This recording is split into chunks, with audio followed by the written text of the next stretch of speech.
અધિકારના અંતર્ગત વક્તાના સ્વરૂપની ચર્ચા ચાલે. વક્તાની ઘણી વિશેષતાઓ બતાવી છે, જેના નિમિત્તથી ભાવના ભાવથી સ્વાભાવિક રીતે એવા વક્તામાં કેવી વિશેષતા હોવી જોઈએ, એવી પાત્રતા હોવી જોઈએ કે જેની પાસે આપણે જીવવાની શ્રવણ કરીએ. એવી ચર્ચા અહીંયા કરવામાં આવી છે. પેજ નંબર 15 પર શ્લોક આપ્યો છે, ત્યાંથી ચર્ચા આપણે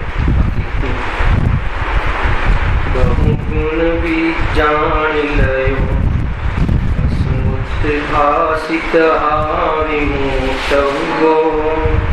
જવરમણિ જુક્તો વિહીન વિઘયરો વિષહરો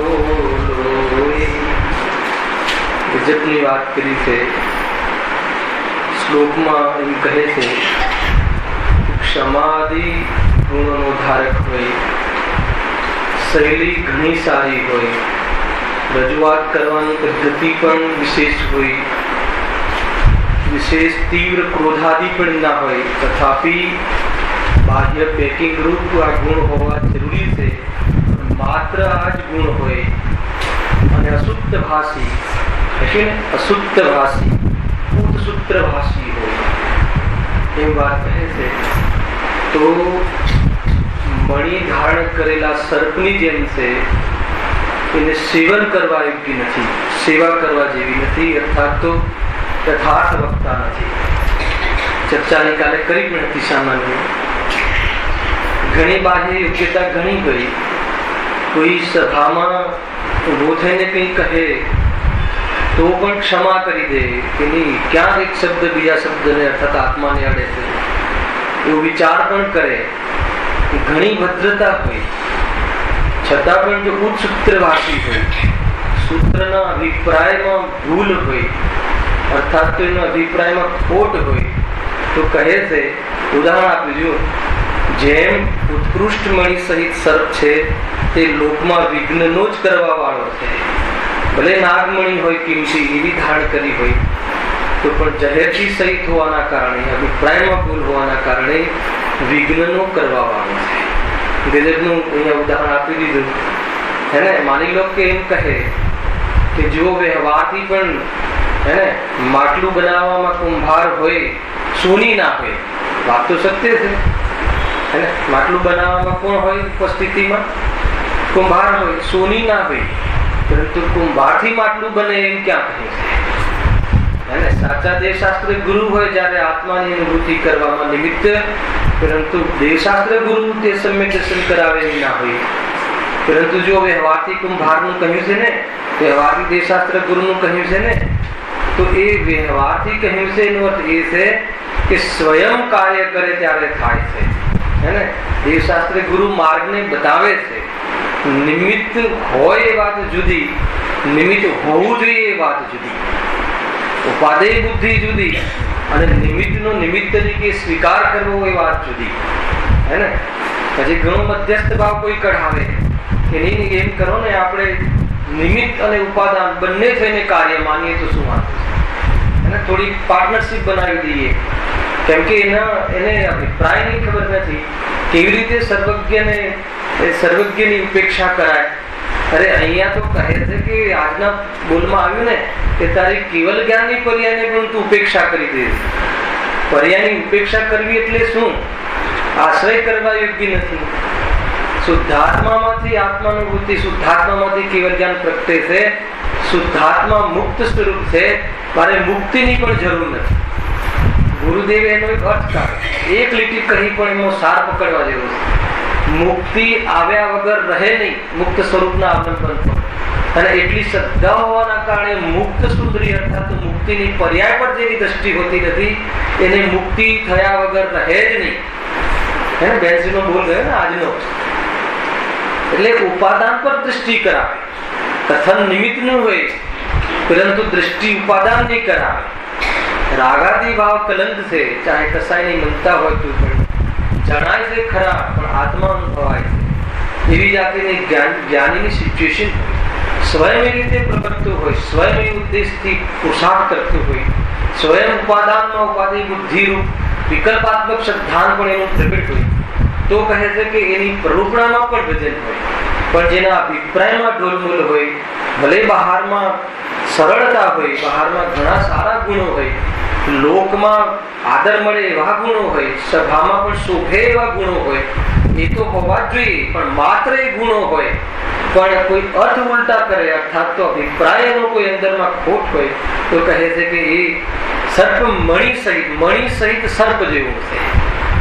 ગજબ છે. કેવી જાતિનું ઉદાહરણ આપ્યું છે આચાર્યોએ કે મણી સહિત સર્પ. ભલે એની મણીનું શું ઉપમા આપી? ક્ષમાદિ ગુણ.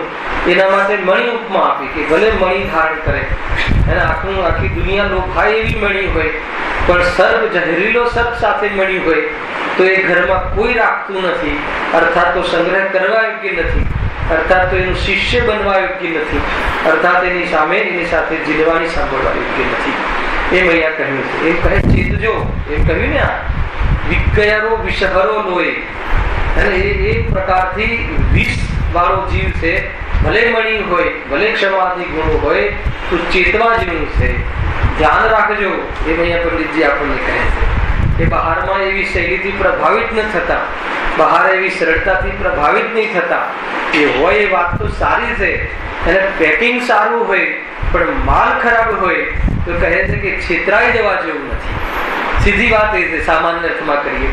અને આજકાલ પેકિંગનો જમાનો છે ને, પેકિંગ બરાબર બનાવે બોક્સ પ્રોડક્ટનું. પ્રોડક્ટ ગમે તેવી હોય તો પણ ચાલે, તો કે પેકિંગ પર નહીં જતા, માત્ર પેકિંગ પર નહીં જતા, અને અંદરની જે પ્રોડક્ટ છે, અર્થાત જો અંદરમાં અભિપ્રાય છે, એ જાણવો બહુ જરૂરી છે.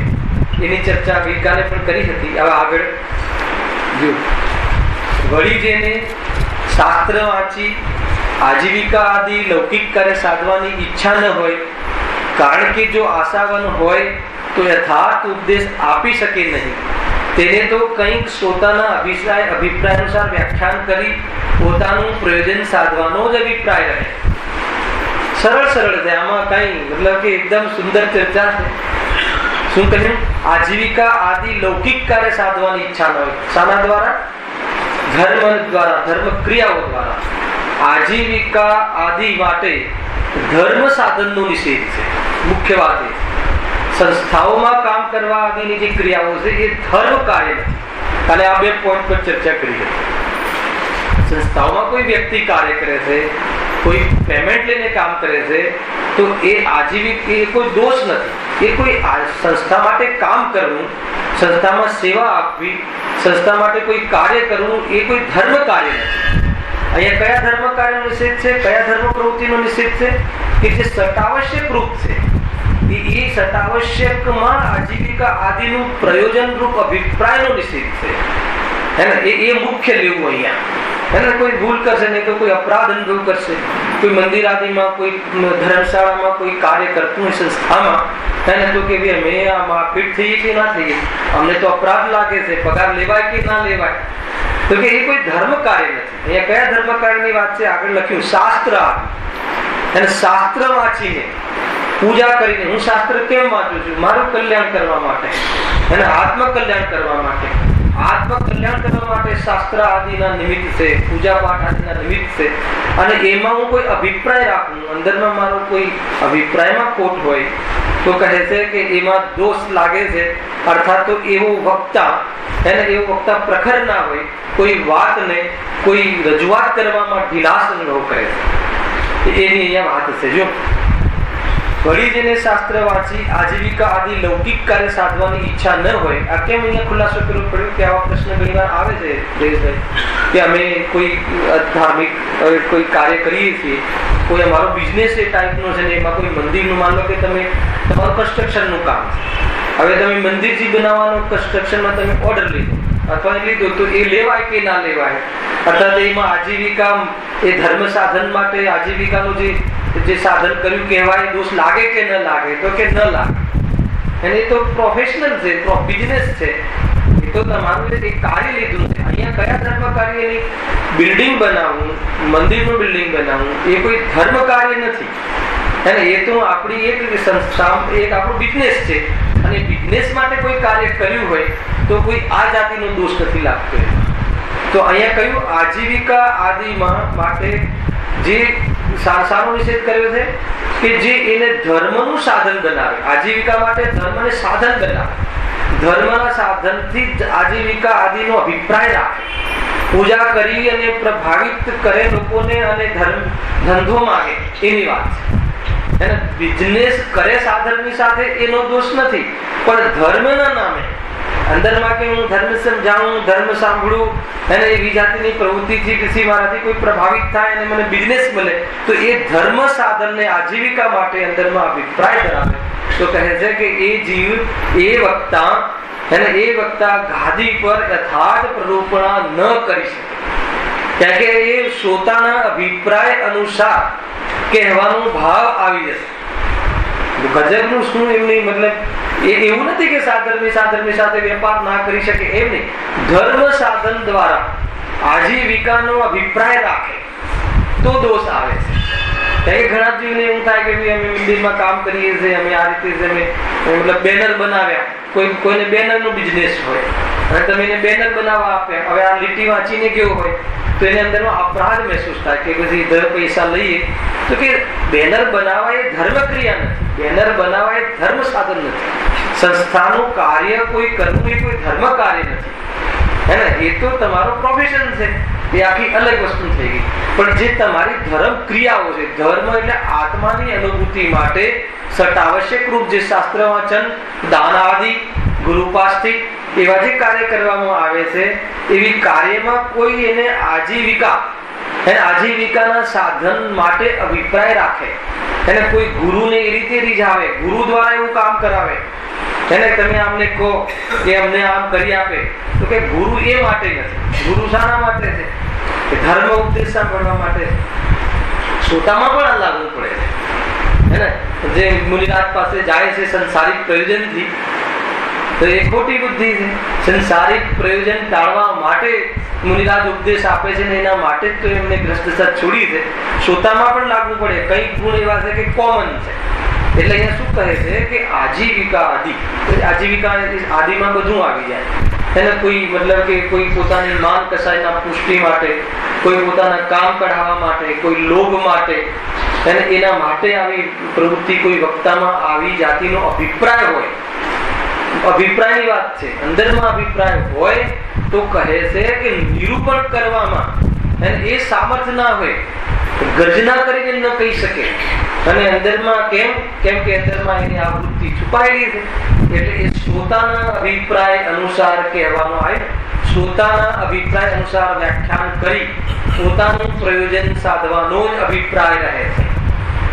બહુ જબરજસ્ત આ દોષ બતાવ્યો છે. હવે એ તો અંદરના અભિપ્રાયની વાત છે, છે તો કે પણ અમારે એ વક્તાની પરીક્ષા કઈ રીતે કરવી, કોઈ વક્તાની આ ટ્રેનિંગ કઈ રીતે કરવી, મૂળ વક્તા માટે આપણામાંથી કોઈ વક્તા કાર્ય કરતું હોય, અર્થાત તો આ તો કોઈ ટ્રેનિંગની વાત નથી. અંદરમાં જેને આત્મા ગમતું હોય એને આવા અભિપ્રાય જ ના હોય. આ બધું સહજ છે. આના માટે કોઈ એક ક્લાસ રાખીએ અને વક્તાને ટ્રેનિંગ આપીએ એવી તારે આમ અભિપ્રાય ન રાખો. અરે આ સહજ છે, આ તો પર્સનલ છે. પોતાના અંદરમાં કોઈ ધર્મ ગમ્યો હોય, વિતરાગ થવાનું ગમતું હોય તો કહે છે કે બહારમાં એવો અભિપ્રાય ન રાખે, એવી અપેક્ષા ન રાખે, નિરપેક્ષ વૃત્તિથી કોઈ સારી આ વક્તારૂપ ક્રિયા કરવી જોઈએ. ગજબની વસ્તુ જો ફરીથી વાંચું છું, બહુ સારી લીટી છે. વળી જેને શાસ્ત્ર વાંચી આજીવિકા આદિ, એને આજીવિકા આદિમાં બધું લઈ લેવું. કોઈ પણ માન કસાયની મુખ્યતાથી વક્તામાં કોઈ વાત હોય અને કોઈ બીજા કાર્ય, આમ બી ધર્મ સાધન જે હોય ને તેમાં લૌકિક પ્રયોજનની મુખ્યતાથી કાર્ય ના હોય.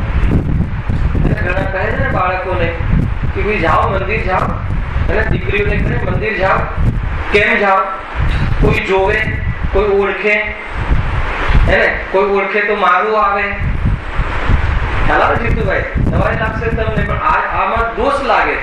અરે જે શાસ્ત્ર ધર્મ સાધન છે, નિમિત્ત ધર્મ સાધન છે, એમાં તમે આજીવિકા આદિ અન્ય પ્રયોજનથી એનો નિષેધ છે ભાઈ, એમાં દોષ આવી જાય છે. ખ્યાલ આવે છે કે નહીં? એવો શ્રોતા હોય તો એ વક્તા જે કહે હાજી હાજી કરે.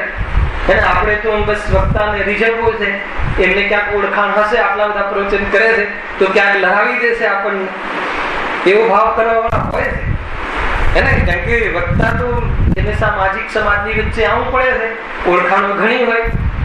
ક્યારે પણ ધર્મ કાર્ય જો સહેજ કોઈ પુણ્યના ઉદયથી અને એક બિઝનેસ આવતો હોય ને બિઝનેસ કરે વાત જુદી, પણ ધર્મ સાધનથી અંદર અભિપ્રાય રાખે તો દોષ છે. બપોરે 5-5 વર્ષ સ્વાધ્યાય કરીએ છીએ, પણ સામેવાળા જીવનો કયો બિઝનેસ એ પણ ઘણી વાર ખ્યાલ નથી હોતો. હોય છે કે નહીં રાખે? એનું પ્રયોજન નથી. કોઈ વિશેષ કોઈ સાધર્મી વિશેષ અસ્થિર હોય અને સ્થિરતાનો ભાવ ન આવે શ્રાવકને, એમ બને નહીં. કોઈ શ્રોતામાં પણ કોઈ સાધર્મી ભાઈ વિશેષ ધર્મ કાર્યમાં લાગવામાં અસ્થિર રહેતો હોય, આજીવિકા નબળી હોય, તો એક શ્રોતાની બીજા શ્રોતા પ્રત્યે ફરજ બને છે, પરંતુ કોઈ અપેક્ષા રાખે, અભિપ્રાય રાખે કે અમે તો ધર્મ કરીએ છીએ, અમે સાંભળવા આવીએ છીએ, પણ અમારી સામે કોઈ જોતું નથી, અમે ધર્મ સંભળાવીએ છીએ, સમાજને કઈ ખ્યાલ નથી આવતો, તો કે એવો અભિપ્રાય રાખીને જો અંદરમાં કાર્ય કરે છે તો ઘણો દોષ આવે છે. બ્રહ્મચર્ય વ્રત લીધું છે, સમાજે એમાંનો ખ્યાલ રાખવો જોઈએ. હે ને? કમાવાનું છોડી દીધું છે તો કમાવાનું છોડી દીધું છે, પણ ખ્યાલ રાખવો જોઈએ એવો ભાવ છે. કઈ પ્રતિમા સુધી કમાવાનો ભાવ રહે છે? એને સમાજ પર ભાર ન બનવું જોઈએ. ધાર્મિક જીવોએ સૌથી પહેલા ગુણ હોવો જોઈએ. લખ્યું છે શાસ્ત્રમાં, પ્રતિમાઓના પ્રકરણમાં. આપણે ક્યારેક આવશે ક્રમમાં તો લેશું. કઈ પ્રતિમા સુધી ઘરમાં રહે છે જીવ, અને પોતાને યોગ્ય કોઈ સમાજ પર ભાર ન થવું જોઈએ.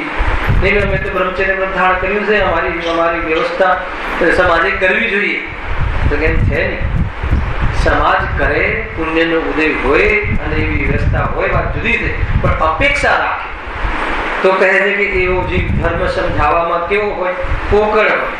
ધર્મ ન સમજાવી શકે, કે અંદરમાં સ્વયં એને એવું છે, તો હવે એને શું કેવું પડશે? ના ના ભાઈ, એ રીતે તો કોઈ શાસ્ત્ર વાંચતો હોય તો સમાજે ધ્યાન તો રાખવી જ જોઈએ ને. શું કરે આખો દિવસ શાસ્ત્ર સ્વાધ્યાય? તો શાસ્ત્ર સ્વાધ્યાય સમાજ માટે કરે. ખ્યાલ આવે છે કે એ તો સ્વયં એને પોતાને એમ લાગ્યું છે કે આ વાત બહુ ઊંચી છે, ઉત્કૃષ્ટ છે, અને ઘણા જીવોને એને જે કુમાર્ગે લાગેલા છે જીવો, એ આ માર્ગે લાગે એવો વિકલ્પ આવ્યો છે. એવો વિકલ્પ ન આવે તો બી આત્મકલ્યાણ કરી લે, પણ એવો વિકલ્પ આવ્યો છે કે મહામાર્ગે લાગે તો એટલે આ પ્રક્રિયા થઈ છે. અત્યારે આ પ્રક્રિયા થઈ રહી છે, સાંભળવાની, સંભળાવવાનો જે રાગ કે ભાવ છે એ ધર્મ ક્રિયા છે કે ધર્મનું રાગ છે? ધર્મ આગળ આવી ગયો કે ધર્માનું રાગ ને વશ થઈ, બીજો રાગ નહીં કે ધર્મ બધા પામે. અને એનાથી શું શાનો બંધ થાય છે? તીર્થંકર પ્રકૃતિનો આત્મદર્શન પૂર્વક. આત્મદ્રષ્ટિ હોય, સમ્યક દ્રષ્ટિને તીર્થંકર પ્રકૃતિનો બંધ થાય. કેમ કે આ ભાવથી આત્મા ખાલી છે, આ રાગ ભાવથી, એવી એની દ્રષ્ટિ હોય છે, એનો આગ્રહ નથી હોતો. એટલા માટે આવી જાતની પ્રક્રિયાઓ હોય છે. જ્ઞાની ધર્માત્મા, આત્મજ્ઞાની સ્પષ્ટ વક્તા હોય છે, એને બીજો કોઈ અભિપ્રાય હોતો નથી. પૂરી સ્પષ્ટતાથી વાત કરે, આમ છે ભાઈ, આ રીતે જ થાય. અને પોતાની કોઈ ગ્રસ્ત જીવનમાં એવી જાતિની જે ગ્રસ્ત જીવનમાં લોક નિંદે ના હોય એવી પ્રક્રિયા હોય તો પણ એને કોઈ પોષણ ન કરાવે. એને આમ તો ચાલે, પોતે રાત્રિમાં જલ આદિ લેતો હોય તો પોષણ ન કરાવે કે આટલું તો ચાલે. આ ભૂમિકામાં લેતો હોય એ વાત જુદી છે, પણ આ ચાલે એમ ઉપાધિ કરાવે વાત જુદી છે. ગજલ છે. છતાં એવી પ્રક્રિયાઓ જાહેરમાં ન કરે, તથાપિ લોક નિંદે નથી. એની ભૂમિકાને યોગ્ય હોય તો પણ જેની ઇફેક્ટ થતી હોય, જેના કારણે જીવ પ્રવૃત્તિના કારણે જીવની સાંભળવામાં ખોટ આવી જતી હોય તો એવી પ્રવૃત્તિ વક્તા બનાવે. ઘણી વાર એમ કહે કે વિદ્વાન થોડી કોઈ મુનિ છે, એવી પ્રક્રિયાઓ તો હોય ને, તો ન હોય. ગાદીએ બેસતો હોય, અર્થાત તો જે ગણધરની ગાદી ઉત્કૃષ્ટ વાત કરતો હોય, સ્વયં એ માર્ગે વિચરતો હોય, તો એની જે ગ્રસ્ત ભૂમિકાને યોગ્ય પરિણામ તો એને હોવા જ જોઈએ. એ પ્રવૃત્તિ તો હોવી જ જોઈએ. નહીં તો એ જે પ્રરૂપણા કરવી છે એમાં તાકાત નહીં આવે. ઘણી બધી વાતો છે આ તો કોઈ જીવ કેવું મતલબ પ્રભાવનાનું કાર્ય બહુ મુખ્ય છે. પ્રભાવના જેવું બાહ્યમાં ઉત્કૃષ્ટ કોઈ કાર્ય નથી અને આત્મ અનુભૂતિ એકમાત્ર ઉત્કૃષ્ટ કર્તવ્ય છે. એવા જીવને આવી પ્રભાવના કરવાનો વિકલ્પ આવે છે તો એનું જીવન અને એનો અભિપ્રાય કેવો હોય છે એ પંડિતજી અહીંયા રજૂઆત કરી છે. બહુ જબરદસ્ત રજૂઆત કરી છે. આગળ કારણ કે જો આશાવાન હોય, કારણ આપ્યું કે કેમ એને અભિપ્રાય ન રાખે, એમાં શું દોષ આવી ગયો? તો કહે છે કે જો આશાવાન હોય તો યથાર્થ ઉપદેશ આપી શકે નહીં. આશા હોય તો જેમ એને કાલે પણ કહ્યું હતું ને કે એ પોતાના અભિપ્રાય પોતાને જોઈને એને ભાષણ કરવાનો ભાવ આવે, સતને જોઈને નહીં. એ રીતે જો તેને તો કંઈક પોતાના અભિપ્રાય અનુસાર વ્યાખ્યાન કરી પોતાનું પ્રયોજન સાધવાનો અભિપ્રાય રહે. પોતાને માનનું પ્રયોજન હોય તો માન મળે એવી ગમતી વાતો, મારા દ્વારા લખાયેલી જીવવાણી બહુ વેચાય હે ને, તો પોતાને ગમતું હોય એવું ઘુસાડે અંદર. ખ્યાલ આવે ને કે ભલે એને ધનનો લોભી ના હોય પણ માનનો લોભી હોય. મેં જીવવાણી લખી છે તો ઘણી બધી મતલબ કે 1 કરોડની વેચી જાય, સ્કોર બની જાય, એવું અંદરમાં કોઈ ભાવનું કામ કરતું હોય, અભિપ્રાય કામ કરતું હોય, તો એ અભિપ્રાય કામ કરતું હોય તો પ્રવચનમાં કેટલી વાર આવી જાય કે આ જીવવાણી બહુ સારી છે હે ને, મતલબ કે 10 રૂપિયાના 5 રૂપિયા કર્યું છે, લોકોને કહે હજુ 3 રૂપિયા ડિસ્કાઉન્ટ કરો. અરે તારે શું કામ છે? એને ખ્યાલ આવે ને તો એનાથી જીનવાણીની મહિમા ઘટે છે. એનાથી એ વક્તાને એ ઢોલ મોલ છે.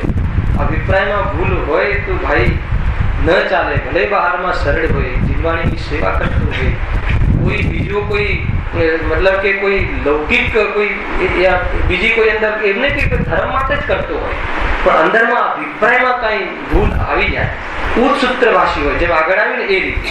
એના પછી ત્રીજો પોઈન્ટ આવ્યો કે આજીવિકા વાપરો. વળી શ્રોતાઓથી વક્તાઓનું પદ ઊંચું છે. શું કહ્યું? શ્રોતાઓથી વક્તાનું પદ કેમ ઊંચું છે? કે જેના દ્વારા જીનવાણી સમજવાનું કાર્ય થાય, જેના દ્વારા કલ્યાણ માર્ગ. સૌથી મોટું જ્ઞાનદાન છે, સૌથી મોટી વાત જીનવાણી. કેમ કે મંદિર હોય, શાસ્ત્ર હોય, પણ શાસ્ત્રનો સાર ગુરુદેવે ન સમજાયો હોય અને શાસ્ત્ર બી સરસ ફર્સ્ટ ક્લાસ અહીંયા બહુ સારી વસ્તુ પૂઠા બહુ સરસ ચડાવીને બહુ સરસ રાખ્યા હોય, પણ અંદરમાં શું કહે છે, શું અભિપ્રાયથી કહે છે, એમાં કઈ રીતે મતલબ વ્યવહારની પ્રરૂપણા કહીને શું છોડાવવું છે, નિશ્ચય બતાવીને શું કરાવવું છે, એવો અભિપ્રાય કોઈ બતાવવા વાળો ન હોય. ખ્યાલ આવે છે? એટલે વક્તાનું પદ એટલા માટે ઊંચું છે. અને મતલબ આપણે એ રીતે આવીએ અહીંયા કે મને રોગ થયો છે હે ને, ગેસની ટ્રબલ રહે છે, એને એસિડિટીની તકલીફ છે હે ને, પગની ઢાંકણી ખસી ગઈ છે, શરીરમાં બહુ રોગ છે, એવા બધા દુઃખ લઈને અહીંયા આવીએ હે ને, અને કોઈ અહીંયા કહે કે પુણ્યનો ઉદય હોય, પુણ્ય કરીએ તો રોગ મટી જાય, તો એ વક્તા કેવી જાતિનો પેલો પુણ્યમાં લાગી જાય. અહીંયા કહે કે દેહ તું નથી નક્કી કર. વક્તા પાસે શું માલ હોય છે? એ જે દુઃખ લઈને આવે ભાઈ આ તારા દુઃખ જ નથી, એ તો દેહના આશ્રિત એની પર્યાય છે. તું અને દેહ બે ભિન્ન છે. કેટલી ઊંચી વાત કરવાની છે, જેથી તાત્કાલિક જીવને જો સમજમાં આવી જાય, પ્રતીતિ થઈ જાય પોતાના ઉપાદાનથી, તો દુઃખ મટી જાય. બીજો કોઈ ઉપાય હોય તો બતાવજો.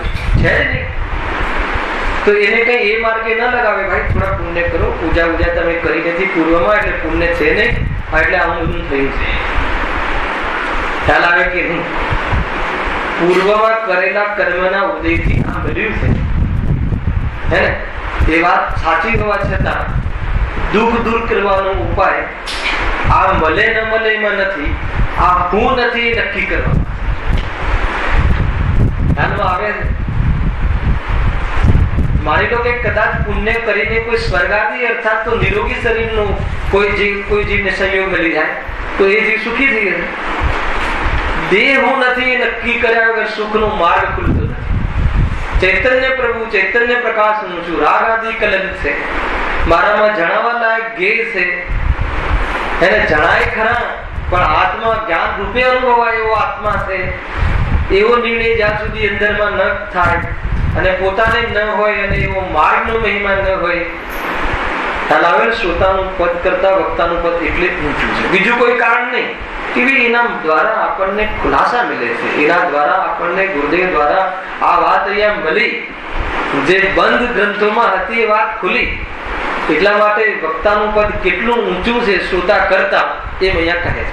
એ જે અહીંયા કેમ આ વાત કોટ કરી કે વક્તાનું પદ ઊંચું છે, અને જો એ બહારમાં કઈ આજીવિકા આદિનો મતલબ અભિપ્રાય રાખે, આજીવિકા આદિ મળે એવી જાતિની હરકત કરે, તો શ્રોતા કરતા નીચો થઈ જાય. અને નીચો થઈ જાય તો ગાદી પર એ વાત કઈ રીતે કહી શકે, અર્થાત તો એના અભિપ્રાયની પુષ્ટિ કરવાનો ભાવ આવ્યા વગર રહે. ગજબની વસ્તુ છે ભાઈ. જીવને થોડુંક દુઃખ થાય, પોતાનું એમ ગવાય, પરંતુ અનંતકાળના દુઃખનો અભાવ કરવા, રંચ માત્ર પણ સત્ય વાત છુપાવી નહીં, રંચ માત્ર પણ સત્ય વાતને ગોળ ગોળ કરીને કહેવી નહીં, સ્પષ્ટપણે કહેવી કે ભાઈ આમ છે, વસ્તુ સ્વરૂપ આમ છે. એ રીતે જો બહુ ઊંચી વાતો છે ભાઈ આમાં. જો વળી શ્રોતાઓથી વક્તાઓનું પદ ઊંચું છે, પરંતુ વક્તા લોભી હોય તો તે શ્રોતાથી હીન થઈ જાય છે અને શ્રોતા ઊંચા થાય છે. લોભ, આજીવિકાદીનો લોભ હોય, માનનો લોભ હોય, ધનનો લોભ હોય, કોઈ પણ લોભ હોય તો એનાથી એનું પદ અર્થાત તો એની દ્રષ્ટિમાં, જીવોની દ્રષ્ટિમાં નીચો થઈ જાય. તો એની એટલી પ્રભાવ નહીં પડે, એના કથનમાં એટલો દમ નહીં આવે, અને સ્વયં પણ કાંઈ કાંઈ પુષ્ટિ કરાવી દેશે. એ રીતે જો હવે કસાયની વાત આવે છે. બહુ ઊંચી વાત છે ભાઈ. એક એક સ્ટેપ લીધા છે એવા કે આગળ જૈન ધર્મનો શ્રદ્ધાની હોવું જોઈએ, વિદ્યાવાસમાં કુશળ હોવું જોઈએ, નિશ્ચય વ્યવહારનો અભિપ્રાય જાણતું હોવું જોઈએ, જીન આજ્ઞાનો ભંગ થાય એવું જીવન ના હોવું જોઈએ.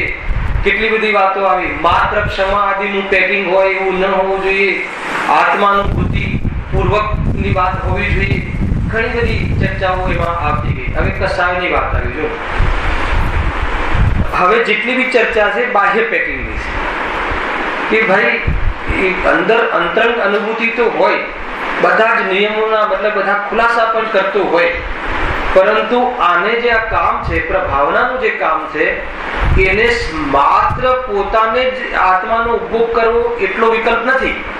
એને આત્માની વાત સપ્લાય પણ કરવી છે, જન સુધી પહોંચાડવી છે. એટલે એનું બહારનું પેકિંગ પણ કેવું હોવું જોઈએ? સુંદર હોવું જોઈએ.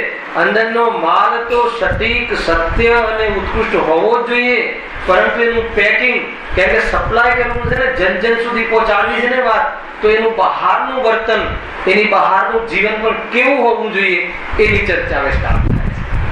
બહુ મોટી વાત છે આ. જો વળી તેનામાં તીવ્ર ક્રોધ, માન ન હોય. આવ્યું ને? તીવ્ર ક્રોધ અને માન લીધા કે તીવ્ર ક્રોધ માન ના હોય. તીવ્ર કેમ લીધા? ગ્રહસ્થ જ્ઞાની ધર્માત્મા હોય તો એની ચોકડી પ્રમાણે મંદ ક્રોધાદી તો હોઈ શકે, પણ ક્રોધની તીવ્રતા ના હોય. ક્રોધની તીવ્રતા હોય તો શું થાય? લખ્યું છે જો, કારણ તીવ્ર ક્રોધી માનીની નિંદા થાય અને શ્રોતા તેનાથી ડરતા રહે તો તેનાથી પોતાનું હિત કેમ થાય? ખ્યાલ આવે ને? તીવ્ર ક્રોધી હોય, માની લો કોઈ પ્રશ્ન પૂછે તો કાલે તો પૂછ્યો હતો, કેમ આજે વારંવાર પૂછો છો? અને એવો ક્રોધ કરે તો એના જ દ્વારા કરાયેલા પ્રવચનમાં જીવ પૂછતા ડરે તો એની શંકાનું સમાધાન ન થાય. અને ઘણા એવા હોય છે બહુ ક્રોધ કરી નાખે, આમ છે તેમ છે, ખ્યાલ નથી આવતું. તમે આગળ ઘણી વાતો આવે છે કે નવીન શ્રોતાની ચર્ચા ચાલે છે, હે ને? એકદમ નવો શ્રોતા આવે તો કેવું પૂછે, વારંવાર પૂછે, પ્રશ્નો તો કેવા આવે, હે ને? ગજબના પ્રશ્નો તો આવે. આગળ લખ્યું છે આત્માનુશાસનનો એક શ્લોક કોટ કરે, પ્રશ્ન સહન કરવાની પણ એનામાં સામર્થ્ય હોય. એટલે બહુ તીવ્ર ક્રોધી હોય. તીવ્ર ક્રોધી હોય તો કોઈ આવે જ નહીં, કોઈ પૂછે જ નહીં, તો એનું જે વક્તા પણ એને જે માલ પહોંચાડવાનું કાર્ય કરવાનું છે એ કેવી રીતે સમજ થાય? હે ને? પ્રશ્ન વારંવાર કરે તો શાંતિથી, ભાઈ એકનો એક પ્રશ્ન કરે તો એને કાંઈ એને અંદરમાં કોઈ વાત તકલીફ હશે, સમજાતું નથી તો વારંવાર કહે, ઘણીવાર સમજાવે. અને આ એક પ્રક્રિયા એવી છે કે બાળકની અને પિતાની પ્રક્રિયા છે. કઈ કેટલું ગરમ થવું, કેટલું નરમ થવું, હે ને ઘરમાં પણ એ રીતે કરીએ છીએ ને કે કેટલું બાળક પ્રત્યે કેટલી માત્રામાં ગરમ થવું જોઈએ, કેટલી માત્રામાં નરમ રહેવું જોઈએ, એ બધી આ શ્રોતા અને વક્તા વચ્ચેની સંબંધની ખાસ હે ને. એકદમ મતલબ કે 10 વર્ષ થઈ ગયા હોય અને બહુ નિકટ હોય એને તો કહે, કઠોરતાથી પણ કહે, ક્યાં સુધી આમાં રહેશું, કેટલી વાર બતાવાય એમ પણ કહે. અને એકદમ નવીન શ્રોતા આવ્યો હોય, બહુ દુઃખી થઈને આવ્યો હોય, કઈ સમજાતું નહીં હોય, કઈ વાંધો નહીં ભાઈ, પૂર્વમાં તારા ઘણા અપરાધ થઈ ગયા હોય હે ને, છતાં પણ એ દૂર થઈ શકે એમ છે.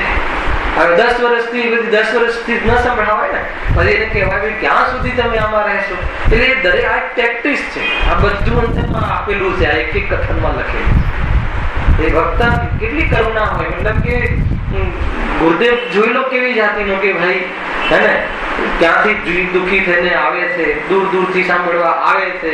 104 ડિગ્રી તાવ હોય તો પણ કહે કેટલો દૂરથી સાંભળવા આવ્યો છે, તો કેટલી કરુણા પણ કહે. અને થોડો ખ્યાલ આવે કે આમનો અભિપ્રાય ઉલટો છે ને આમ કહે છે, કાયમી ન શ્રોતા હોય તો તરત જ એમ લાલ પીળા થઈ જાય કે શું છે આમ, નહીં ચાલે હે ને, આ બંધ કરી દો વિચારવાનું છે કે નહીં. દરેક પ્રકારની જ્યાં જેવી રીતે એ વક્તાની એક પ્રમાણે યોગ્યતા છે, પાત્રતા છે. એ વક્તા એવો પ્રભાવિત પણ હોવો જોઈએ. ક્યારે હોય કે એનામાં લોભ ના, ક્યારે હોય કે એનામાં કોઈ માનનો આગ્રહ ના, ત્યારે જ આ બધું સંભવ છે. અને કુલ મળીને એને તો ધર્મ માર્ગમાં પોતે ચાલવું છે અને જીવ ચાલે એ પ્રયોજન છે. મુખ્ય પ્રયોજન તો એ જો વળી તેનામાં તીવ્ર ક્રોધમાન ન હોય, કારણ તીવ્ર ક્રોધી માનીની નિંદા થાય અને શ્રોતા તેમનાથી ડરતા રહે તો તેનાથી પોતાનું હિત કેમ થાય, કેવી રીતે પ્રશ્ન કરે હે ને. મતલબ કે કાંઈ બી આવું ઊંઘું થાય તો ભાજને ચાલ્યા જાય વક્તા હે ને. કાંઈ બી કોઈ જીવ કોઈ બાળક આવી ગયું અહીંયા તો નહીં થાય પ્રવચન, ખ્યાલ આવે કે નહીં. એટલે એમ નહીં કે બાળકોને લઈને આવવું, એમ ખ્યાલ આવે કે નહીં. કહેવાનો તો એ છે કે એને કેવી રીતે ટેકલ કરવું, કેવી રીતે એને મતલબ એટલો ક્રોધ વાળો જીવ હોય તો આત્મ સાધના કરે, ક્રોધ હું નથી એમ નક્કી કરીને, પણ વક્તાની જે પ્રક્રિયા છે એ ન કરી શકે. ખ્યાલ આવે, વારંવાર ઉગ્ર થઈ જાય તો કહે છે કે એનાથી કોઈ ડરે તો કેવી રીતે આ જે સાંભળવાની ક્રિયા છે એ સરળતાથી થાય. એટલા માટે એવું ન હું માની કેમ લખ્યો છે હે ને, બીજાને તુચ્છ ગણે, પોતાની વાતો કર્યા કરે એને, પોતાનું બહુમાન કર્યા કરે પ્રવચનમાં, તો કોઈ પ્રભાવ ન પડે, શ્રોતાઓ નીકળી જાય બહાર. અને પાછું બીજાને તુચ્છ કરીને પોતાની સ્થાપના કરે. અગર વક્તાની આવી કોઈ પ્રવૃત્તિ હોય તો કહે છે કે યથાર્થ ઘણું શીખવા જેવું છે આમાં તો. બહુ સરસ વાત છે. વળી પોતે જ જુદા જુદા પ્રશ્ન ઉઠાવી તેના ઉત્તર કરે, અથવા અન્ય જીવ અનેક પ્રકારથી વિચારપૂર્વક પ્રશ્ન કરે તો મિષ્ટ વચન દ્વારા જેમ તેનો સંદેહ દૂર થાય તેમ સમાધાન કરે હે ને. કેમ આમ કહ્યું? કેમ કે એને ખબર છે કે શ્રોતાઓ સાંભળે છે અને સાંભળ્યા પછી વિચાર તો કરતા નથી. વિચાર કરે તો પ્રશ્ન ઉઠે ને. ભલે અહીંયા તમે સાંભળ્યું બધી વિચાર કરવાનો જ ના હોય તો પ્રશ્ન કઈ રીતે ઉઠે? એટલે શ્રોતા એટલો કુશળ હોય છે અને એટલો કરુણામય હોય છે કે શ્રોતાને કયા પ્રશ્ન ઉઠવા જોઈએ, અર્થાત કયા પ્રશ્નો ઉઠે તો સ્વયં પ્રશ્ન મૂકે અને એનું સમાધાન કરે. વક્તા એટલો વિચક્ષણ બુદ્ધિ વાળો હોય છે કે પ્રશ્ન પેલા જવાબ જાણતો હોય. કોઈ પ્રશ્ન શું કરશે એ તો ખબર હોય, પણ એ પ્રશ્નનો જવાબ જાણતો હોય, પ્રશ્ન ના આવે એ પહેલા. વક્તાનું એટલું વિચક્ષણ બુદ્ધિ અને એટલી એ પ્રકારથી એની પહોંચ હોય તત્વોમાં, અને આત્માની અનુભૂતિ એનો ઉદ્દેશ છે, એટલે એને પોતે બધા જ પડકારથી વસ્તુનો વિચાર કરેલો હોય. મૂળવાળા એને સ્વયં એ માર્ગે ચાલવું છે એટલે એને બધા જ પડકેથી વસ્તુનો વિચાર કરેલો હોય, એટલે કયા પ્રશ્ન આવશે એને ખ્યાલ હોય છે, તો એ પ્રશ્નનો જવાબ આપે. સભામાં એને કોઈ બી વાત કહે ને ખબર જ હોય કે આ પ્રશ્ન આવવાના. માની લો કે હું અહીંયા ક્રમબદ્ધ પર્યાયની વાત કરું તો તરત જ પ્રશ્ન આવવાનો જ છે. ન કહે તો મનમાં કે પછી ક્રમબદ્ધ પર્યાય જ નક્કી હોય તો પુરુષાર્થનો તો લોપ થઈ જાય છે. તો એ પ્રશ્ન આવે તો પછી પુરુષાર્થનું શું? તો વક્તાને ખ્યાલ જ છે કે આ પ્રશ્ન આવવાનો છે, હે ને? ગુરુની ચર્ચા ચાલે તો વર્તમાન સ્થિતિ જોતા આ મુનિ સાચા કે આ મુનિ સાચા, એને પ્રશ્ન આપવાનો જ છે, નક્કી છે.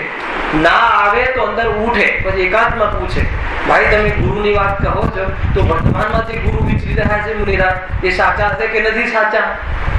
તો વક્તાને ખ્યાલ છે કે આ પ્રશ્ન આવવાના છે, આ પ્રશ્ન ઉઠવાના છે, તો કદાચ કોઈ કદાચ ન કહે તો સ્વયં પ્રશ્ન મૂકીને એનું સમાધાન કરે કે ભાઈ કયા ગુરુ સાચા, કયા ગુરુ ખોટા, એના માટે ગુરુનું સ્વરૂપ સમજાવવામાં નથી આવતું, હે ને? પંચમ કાળના અંત સુધી નહીં, હે ને? હંમેશા જીવ ધર્મ તો ત્રણેય કાળે રહેવાનો જ છે, ખ્યાલ આવે ને? એવું મતલબ 3 કમ 9 કરોડ ને કીધું ભાઈ, એટલા મુનિરાજ તો રહેવાના જ છે હંમેશા, 3 કે 9 કમ, હા 3 કમ, તો એ પ્રમાણે રહેવાના જ છે. તો તરત જ આવે તો પછી અત્યારે છે એ સાચા કે ખોટા, એ સાચા ખોટાનો અહીંયા પ્રશ્ન નથી. સ્વરૂપ આ છે 28 ગુણનું નિરતિચાર પાલન હોય, મિથ્યાત્વ 3 ચોકડી કસાયનો ભાવપૂર્વક જેની વિતરાગતા હોય એ મુનિનું સાચું સ્વરૂપ છે. બહારમાં નિરતિચાર પાલન થતું હોય, પરંપરા માર્ગની ક્ષતિ પહોંચાડવામાં નિમિત્ત નગ્નતા હોય, એ ધર્મ માર્ગમાં ગુરુ છે. તો હું જ્યારે મુનિપદ ગ્રહણ કરીશ, જ્યારે હું આ અવસ્થાને ગ્રહણ કરીશ, ત્યારે મારામાં આવી કોઈ ખોટ ના રહી જાય એના માટે સ્વરૂપ સમજાવવામાં આવે છે, આંગળીઓ કરવા માટે નહીં. મૂળ વાત આ છે, તરત જ આપણો ઉપયોગ બીજે પહોંચી જાય. એટલે વક્તાને એ સ્ટાઇલ હોય છે કે ભાઈ વક્તા પાસે ખ્યાલ છે કે જીવ અહીંયા ત્યાં પહોંચી જ જશે, અહીંયા હું આ પ્રવૃત્તિ કરીશ તો જીવોને પેલા આમ કરે છે, પેલા આમ કરે છે, ચશ્મા આ રાખે છે, ચશ્મા નથી રાખતા, એને એટલે પહેલાથી જ પ્રવૃત્તિ કરી દે, પહેલાથી જ જવાબ આપી દે એનો કે અહીંયા મુનિરાજના સ્વરૂપની ચર્ચા જે ચાલે છે એ સ્વરૂપની ચર્ચા પોતે ગ્રહણ કરી, અને જે મુનિનું સ્વરૂપ નથી એની પણ ચર્ચા ચાલે છે, તો એમ સમજવું કે મેં આવી મુનિ દશા અનંતવાર ગ્રહણ કરી અને આત્મકલ્યાણ ન કર્યું, હવે જો મુનિ દશા હું ગ્રહણ કરીશ તો આવી ખોટ મારામાં નહીં રહે, તે પહેલા વક્તા સ્થાપના કરી છે. અહીંયા ત્યાં બીજે ત્યાં અહીંયા ત્યાં વિચાર કરી અને અન્યથા આ સભામાં બેસીને પાપ નહીં બાંધવું, એમ પહેલાથી વક્તાને ખ્યાલ છે કે જ્યારે હું આ કહીશ તો આ વાત આવવાની, પ્રતિમાની ચર્ચા હોય, મૂર્તિની ચર્ચા હોય તો આવવાની જ છે ચર્ચા. ખંડિત મૂર્તિની ચર્ચા થાય, એની પૂજા થાય કે ન થાય, સ્થાપના ના કરી હોય તો પૂજા થાય કે અષ્ટદ્રવ્યથી પૂજા થાય કે ન થાય, અને ઘણા પ્રશ્નો ઓટોમેટિક, કેમ કે જીવને જિજ્ઞાસા પણ છે અને સત્ય સમજવું પણ છે, તો એવા પ્રશ્ન થાય. તો સામે કોઈ પ્રશ્ન આવે તો ક્રોધ ન કરે, એનું સમાધાન કરે, અને કદાચિત કોઈ પ્રશ્ન ન આવે તો સ્વયં મૂકે. માની લો કે અમુક તો આપણને અનુભવ, સભામાં જઈએ એટલે અનુભવ આવે કે આવા પ્રશ્નો થતા હોય છે. આપણે કહીએ કે એક દ્રવ્ય બીજા દ્રવ્યનું ન કરે, અને એમ માની લો કે સિદ્ધાંતને બરાબર સમજાવીએ, આપણે બરાબર સમજાવીએ તો જીવને તરત પ્રશ્ન થાય કે તમે એક બાજુ એમ કહો છો કે એક દ્રવ્ય બીજા દ્રવ્યનું કરે નહીં, અને તમે વચ્ચે આમ કહો છો, એને નવ વાળ બાંધવાનું કહો છો. કોઈ જગ્યાએ મતલબ કે સ્ત્રીનો ફોટો હોય અને એને પણ સ્પર્શ કરે તો શીલનો દોષ લાગે છે, અને તમે કહો છો કે એક દ્રવ્ય બીજા દ્રવ્યનું કરે નહીં. આવા પ્રશ્ન ઉઠે છે તો કહે છે ભાઈ એક દ્રવ્ય બીજા દ્રવ્યનું ન કરે એ વાતની જ પુષ્ટિ કરવાની વાત છે. એમાં અડવું નહીં, હજુ તારી કસાય પર અમને ભરોસો નથી, હે ને? જ્ઞાની ધર્માત્માને પોતાની કસાય એક ચોકડી બાકી છે, એ અગર ઉદ્ધવ થઈ જાય તો બીજી કસાયો આવતા વાર ન લાગે, એટલે બહારમાં એવી જાતિનું આચરણ કરતા હોય. સમજમાં આવે છે કે નહીં? કોઈ માની લો કે કોઈ એક દ્રવ્ય બીજા દ્રવ્યનું કરતું નથી, એ વાત બધી રીતે સિદ્ધ કરવાની છે, કે આવા પ્રશ્નો તરત જ થાય. એક બાજુ એમ કહો છો કે એક દ્રવ્ય બીજા દ્રવ્યને અડે નહીં, અને તમે કહો છો કે બટાકા ન ખાવા જોઈએ, તો ભાઈ અડતા નથી ત્યાં લાગુ કરો ને. અરે કહે છે કે ભાઈ ભાષા તો કર્તૃત્વ બુદ્ધિની છે, ભાષા તો કર્તૃત્વની છે, પણ અકર્તૃત્વ સ્વભાવતામાં છે કે જેને એ બટાકા આદિને અડતું નથી, વાત પરમ સત્ય છે, અને એ ખાવાનો રાગ જીવને આવી શકે, અને એટલી તીવ્ર કસાય હોય તો આત્માનું કલ્યાણ ન થાય, એ વાત મૂકે છે. પણ એને સીધી કહેવી હોય તો કે ભાઈ બટાકા ખાવા યોગ્ય નથી, આ પૂરી વાત સમજો શું સ્ટાઇલ છે જીના ગમની, હે ને? વાસ્તવમાં બટાકા ખાવા વાળો પણ બટાકા ખાઈ શકતો નથી, એમાં કોઈ અસત્ય નથી. બટાકા ખાવાનો દોષ બટાકાની ખાવાની ક્રિયાથી નથી લાગતો, એની તીવ્ર કસાયનો દોષ લાગે છે. તો ભાઈ ખાવા કે ના ખાવા, ખાઈ શકતો નથી એ પેલા કહ્યું ને. તો ખાવાનો રાગ જે કરે છે જીભ અને જ્ઞાન કરે છે, તો એટલી તીવ્ર કસાય હોય કે એક બટાકાના એક કણમાં અનંત જીવ હોય, અનંત નિગોદિયા હોય, એ ખાવાનો ભાવ તને આવે એટલી તીવ્ર કસાય હોય. પેટ ભરવા કે તારી સુધા રોગ ભરવા કે તારા જીભની જે પ્રક્રિયા છે, ઇન્દ્રિય પરિણામ છે, એ ભોગવવા માટે આટલા જીવોની હાનિ થાય તો પણ તને વાંધો નથી. તો એટલી તીવ્ર કસાયમાં તું આત્મા નહીં સમજી શકે એ બતાવે. એટલે તું એ તરફનો ખાવાનો ભાવ છોડ, હે ને? ભાષા તો કરવાની કે બટાકા છોડ, પણ ઉદ્દેશ શું કે અકર્તૃત્વ સ્વભાવને જો. અને ત્યાં શું થાય છે? ભાષા કર્તૃત્વની ને ભાષા અકર્તૃત્વની અને પ્રેરણા કર્તૃત્વની. કઈ જગ્યાએ? અન્ય ગ્રંથો, મહાભારત. આત્મા એકબીજાને અડી શકતો નથી, કોઈ કોઈને મારી શકતો નથી. એટલે અર્જુન, હે ને, તું ચિંતા નહીં કર, તું બાણ છોડ. ભાષા કઈ? અકર્તૃત્વની, પ્રેરણા કર્તૃત્વની. અહીંયા ભાષા કર્તૃત્વની, પ્રેરણા અકર્તૃત્વની. વિકલ્પ છોડી દે. જયારે તું ખાઈ શકતો જ નથી તો શું કામ વિકલ્પ કરે છે? અકર્તા છે તું. ખ્યાલ આવે ને કેવી જાતિની. એટલે જૈન ધર્મમાં બહુ ઉત્કૃષ્ટ વાતો. એક દ્રવ્ય બીજા દ્રવ્યનું કરે નહીં. મને પોતાને આ કેમ કે મને પોતાને આવા વિકલ્પ આવે. કોઈ બી જીવ તમે માર્ગમાં ચાલો તો કેવી એક બાજુ જૈન ધર્મ આમ કહે છે કે શરીરને અડતું નથી અને તમે વચ્ચે આ બધું મુકાવડાવો છે. તો કે માત્ર ખાલી જૈન ધર્મ નો વિવેક માત્ર છે. અરે એમાં રહસ્ય છે. કહે છે કે ભાઈ અડતું નથી એ પરમ સત્ય વાત છે, અને પરંતુ તારી રાગ અમને ખબર છે, તારો રાગ ઉદ્ર થઈ જાય તો તારા પરિણામ બગડે. એટલા માટે એવી જાતિનું પરિણામ પ્રવૃત્તિ પણ બહારમાં કરાવવામાં આવે. ખ્યાલ આવ્યો કે નહીં આવે? નહીં તો 9 વારથી આટલી વારથી જે જ્ઞાની ધર્માત્મા બ્રહ્મચર્ય વ્રતનું પાલન કરે છે એ બધું શું છે? તો એના પાછળ આ રહસ્ય છે. એટલે એ પ્રશ્નો આવવાના. તમે આ પ્રશ્ન કરો, આ તમે એનું પ્રયોગના કરો એટલે એવા પ્રશ્નો આવતા જ હોય છે. તો એ શું કહે છે અહીંયા પંડિતજી કે વક્તા એવો હોવો જોઈએ, વક્તાની એટલી વિચક્ષણ બુદ્ધિ ને એટલું સમર્પણ હોવું જોઈએ, એને હર પડકેથી આત્માને પારખી લીધો હોવો જોઈએ. ચારેય અનુયોગની એક પ્રકારથી જેટલી જે જરૂરત છે પ્રયોજનપૂર્વક એની એટલી એના લક્ષણ ખબર હોવા જોઈએ કે જેથી કરીને કોઈ શંકા ન રહે, શ્રોતામાં કોઈ શંકા ન રહે, સંદેહ ન રહે. એ અહીંયા કહે છે. જો વળી પોતે જ જુદા જુદા પ્રશ્ન ઉઠાવી તેના ઉત્તર કરે અથવા અન્ય જીવ અનેક પ્રકારથી વિચારપૂર્વક પ્રશ્ન કરે તો મિષ્ટ વચન દ્વારા જેમ તેનો સંદેહ દૂર થાય તેમ સમાધાન કરે. અને અન્ય જીવ અનેક પ્રકારથી વિચારપૂર્વક પ્રશ્ન કરે, મતલબ અનેક પ્રશ્ન કરે તો મિષ્ટ વચનથી. મિષ્ટ વચનથી એટલે શું? હિત, મિત, પ્રિય 3 શબ્દ આવે છે ને. હિતકારી, મિતકારી અને પ્રિય.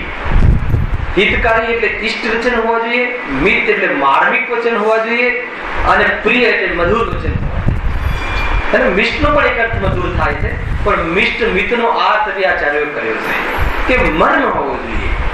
મર્મ હોવો જોઈએ. જ્ઞાની ધર્માત્મા એને ગાદી પરથી કથન કહે તો વગર મર્મ ન કહે. એ માર્મિક, એમાં એક કથન, ગુરુદેવનું એક કથન મર્મયુક્ત હોય. ખાલી એ કોઈ બી શબ્દ કહે કે ભાઈ હે ને પર્યાય દ્રષ્ટિ છોડવી જોઈએ. તો આજે કેમ આમ કહ્યું, આ વિષય નતો તો પણ કેમ કહ્યું, તો કંઈક મર્મ હોવો જોઈએ.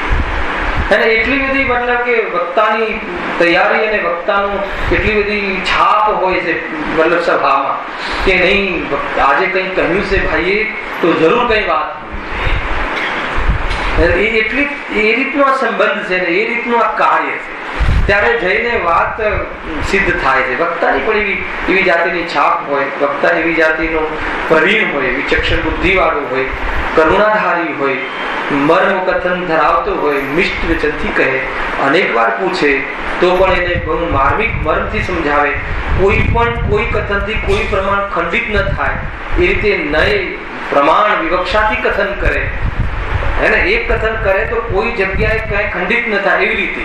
જો એક સ્ટાઇલ બતાવું, ગુરુદેવ કઈ રીતે કહે, પહેલા કોઈ એ વાત ત્યાં ન હોય, કોઈ વ્યવહાર એનું કથન ચાલતું હોય તો અહીંયા આને પણ વ્યવહાર કહે છે, આને પણ વ્યવહાર કહે છે, પણ એ વાત અહીંયા નથી એમ કહીને બધા જ પડખા કહી દે.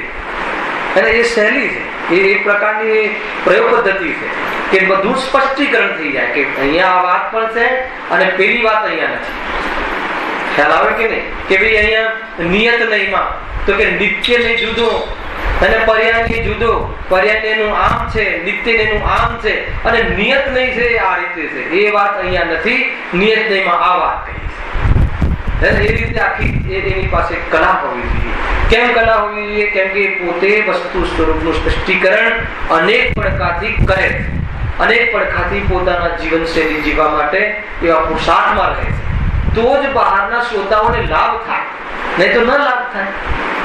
અને પોતે અને પોતાના માટે જે જીવ કરે અને જીવવાણીનો બરાબર વિશેષજ્ઞ હોય અને સ્પષ્ટીકરણ કરે તો બહારમાં એવી જાતિનો શ્રોતાઓને પણ એના નિમિત્તથી લાભ થાય. એમ અહીંયા કહે છે.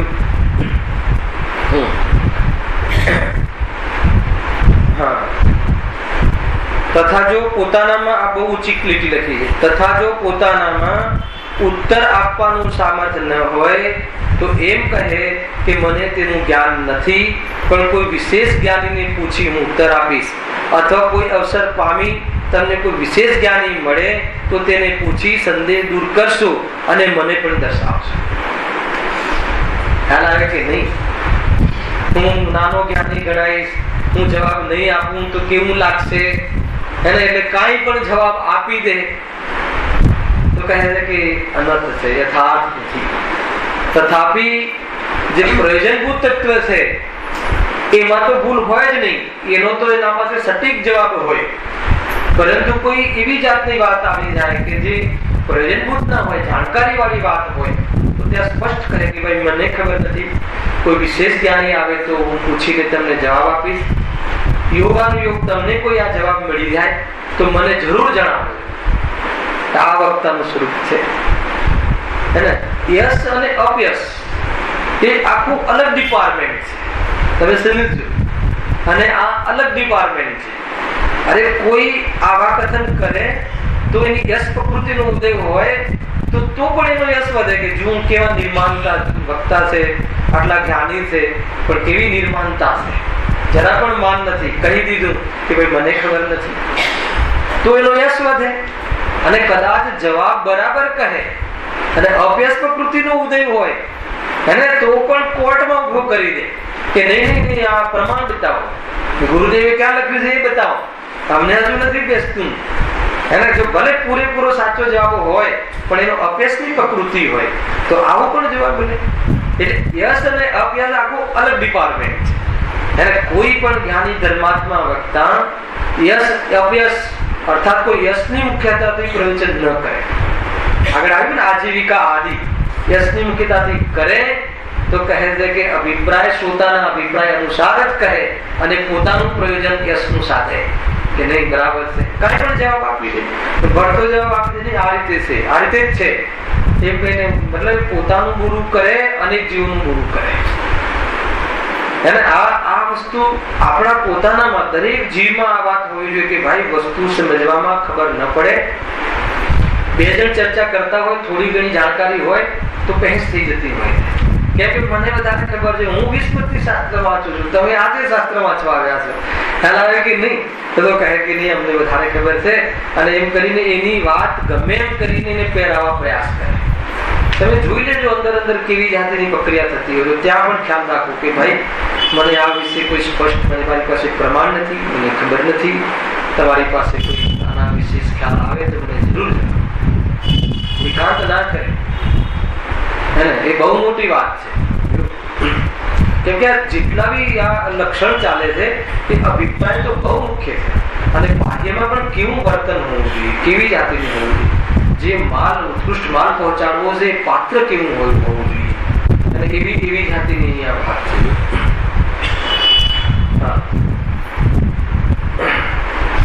કારણ કે આમ ન હોય અને અભિમાન પૂર્વક પોતાની પંડિતતા જણાવવા જો પકડ વિરુદ્ધ અર્થ ઉપદેશે તો વિરુદ્ધ સિદ્ધાંત થવાથી શ્રોતાઓનું ગુરુ થાય, કે નહીં, અને જૈન ધર્મની નિંદા પણ થાય. બહુ મોટી વાત છે, જૈન ધર્મની નિંદા પણ થાય, જો આગળ પણ છે. અર્થાત જો એવું ન હોય તો શ્રોતાઓનો સંદેહ દૂર થાય નહીં, પછી કલ્યાણ તો ક્યાંથી થાય? ત્યારે સંદેહ જો મૃદુ ન હોય અને આવો કડક હોય અને આ રીતે પોતાને ખબર ના હોય તો પણ કઈ કહી દેવા વાળો હોય તો સંદેહ તો દૂર ન થાય, સમાધાન ન થાય તો કલ્યાણ થવામાં તો નિમિત્ત કઈ રીતે બને? પંડિતજી એમ કહે છે. જો પછી કલ્યાણ તો ક્યાંથી થાય? તથા જૈન મતની પ્રભાવના પણ થાય નહીં. વળી જેનામાં અનિતિરૂપ લોક નિંદ્ય કાર્યની પ્રવૃત્તિ ન હોય, કારણ કે લોક નિંદક કાર્ય કરે તો હાસ્યનું સ્મારક થઈ જાય, તો તેના વચનને પ્રમાણ કોણ કરે?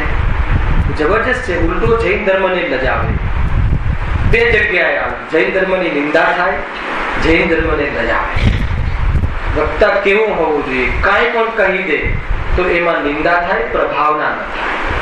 લોક વિરુદ્ધ કાર્ય હોય, આ બહુ મોટું પ્રકરણ છે, એને આપણી પાસે છે 5-7. લોક નિંદ્ય કોઈ પ્રવૃત્તિ હોય, સમજો, અનિતિ અન્યાયના જીવનમાં બહુ હોય, બહારમાં લોક વ્યવહાર એનો નબળો હોય, ભાઈઓમાં ઝઘડા હોય, અને ધન મતલબ જેમ કહેવાય ને પેમેન્ટ પણ નથી મળતું આમના તરફથી, બહારમાં વ્યવહાર બી જે લોકમાં પણ ન શોભે એવું હોય, કોઈના પૈસા લઈને આપતો ન હોય, એવી જાતિની પ્રવૃત્તિ હોય બહારમાં, તો કહે છે કે એ જો એ વક્તા હોય તો કહે છે કે જૈન ધર્મને લજાવે એવી પ્રવૃત્તિ છે, નિંદા કરે. જો આમ બી માન લો કે અહીંયા તો બહુ ઊંચી વાત કરે અને મા બાપની સેવા ના કરતું હોય ઘરમાં, એને જીવો પ્રત્યે કરુણા ના દેખાતી હોય, અરે વક્તા ગ્રહસ્થી હોય તો એના ઉદયકર સ્થિતિઓમાં પણ એવા નિર્ણયો લે કે દુનિયામાં વિશાળ બની જાય. સમજી લો, કેમ કે એના તરફથી તો આખો સમાજ એની પ્રેરણા લેવા વાળો છે. એના પોતાને કોઈ ઉદય અને એવી જાતિની સ્થિતિ સર્જાય, પાર્ટનરશિપ તૂટવાની સ્થિતિ સર્જાય, કોઈ બી સ્થિતિ સર્જાય, તો એવી જાતિના મતલબ એવી રીતે નિર્ણયો લીધા હોય કે દુનિયામાં એનું નામ કહેવા કે જો નિર્ણય, જો આત્માની પરિચય વાળા જીવો બહારમાં નિર્ણયો પણ કેવા ઉત્કૃષ્ટ લે છે. અને એવી નહીં તો શું છે ને, અહીંયા ઘાટીએ બેસે તો કોઈ આ રીતની પ્રવૃત્તિથી જાણકાર હોય કે રહેવા દો, હવે આમ છે ને, તો આમ છે ને, શું જવાબ એટલે શું તમે આ કહો છો, તો એનો પ્રભાવ ન પડે. બહુ મોટી વાત છે આ.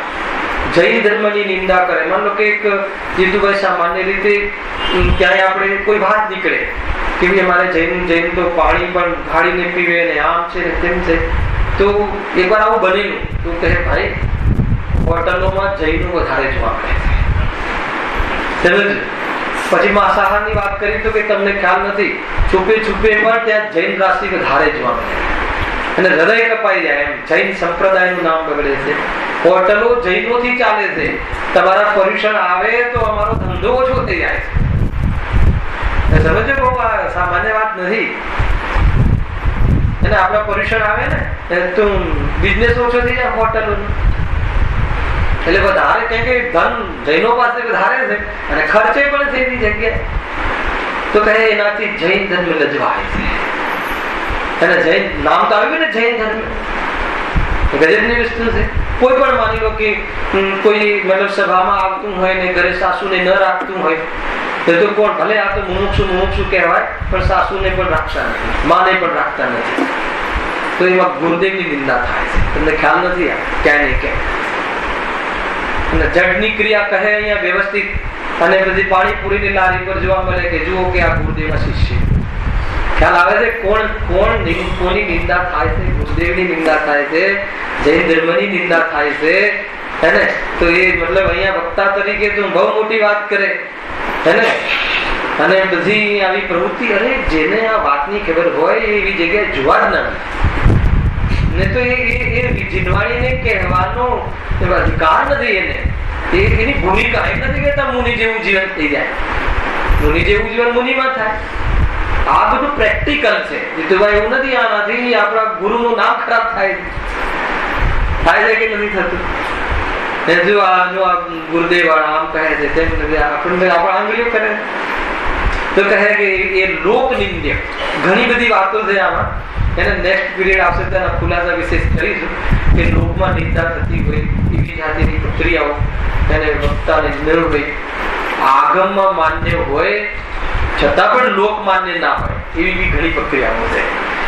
આનો વિસ્તાર તમને જ્ઞાન કરાવીશ કે આગમમાં તો કહ્યું હોય કે આમ હોઈ શકે તો આ ભૂમિકામાં, પણ લોકમાં એ માન્ય ના હોય. હવે લોકમાં કઈ રીતે માન્ય નથી એનું પણ હું તમને આનાથી જ્ઞાન કરાવીશ. અને ગજબની વસ્તુ છે કે માની લો કે કોઈ 3 ચોકડી કસાય, એક મિથ્યાત્વ અને 3 ચોકડી કસાયના અભાવની વિતરાગતા વાળા કોઈ મુનિરાજ હોય, જીતુભાઈ જયેશભાઈ, પણ પૂર્વના જીવનમાં એના સંસારિક જીવનમાં બહુ ખોટા કાર્ય કર્યા હોય, અત્યારે જ્ઞાની ધર્માત્મા હોય, પૂજ્ય હોય, પણ આચાર્ય પદ નથી આપવામાં આવતું. તમે જોઈ લેજો શાસ્ત્ર ખોલીને, કેમ કે એના દ્વારા પ્રભાવના ન થાય. એ કલ્યાણ કરીને મોક્ષે જતા રહે મુનિરાજ.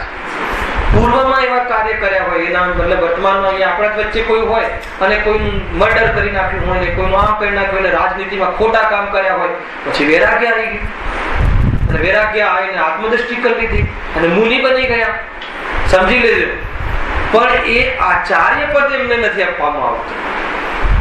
આ બધું જોવાય છે જયારે સંઘમાં બી આચાર્ય પદ આવે ત્યારે પૂર્વનું જીવન બી જોવામાં આવે, કેમ કે એના દ્વારા આવું પ્રભાવનાનું કાર્ય કરવાનું છે. તો કહે કે ત્યાં આચાર્ય પદ પણ આપવામાં આવતું નથી. એવી ઘણી વાતો આપણે આ લોક નિંદના પ્રકરણમાં આગળ જોશું જ્યારે નેક્સ્ટ વિષય આવશે. સહજાનંદ